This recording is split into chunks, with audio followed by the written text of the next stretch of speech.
Hey, everybody. Okay, this month's topic for my story this month is on gossip, that nasty little social activity that we all do. I'm no different. I've been very guilty of it, and only to feel very sorry later that I opened my big mouth. Lately, I've been thinking a lot about the topic. Why do we do it in the first place? Well, sometimes we do it to make ourselves feel better. We like to downplay somebody else's problems just so that we don't have to think about our own.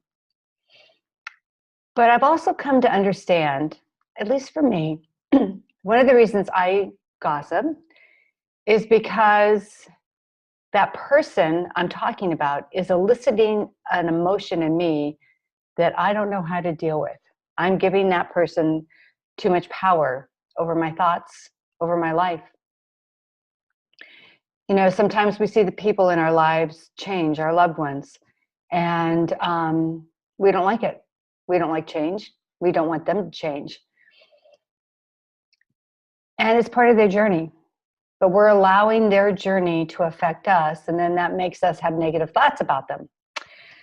So one thing that I've come to understand is when I have these thoughts about someone, I have a family member that this happens a lot with.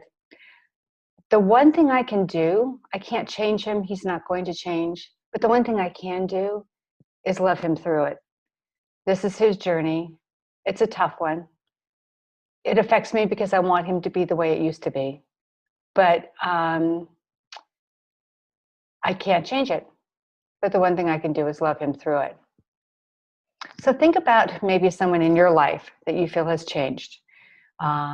They've become distant. Maybe they're completely different than the way they used to be. And think about how it's affecting you, how you're allowing it to affect you.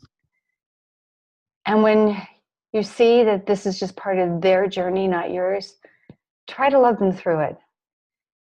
It helps me become more centered. It helps me to be kinder. And it helps me surrender their journey because it's not mine.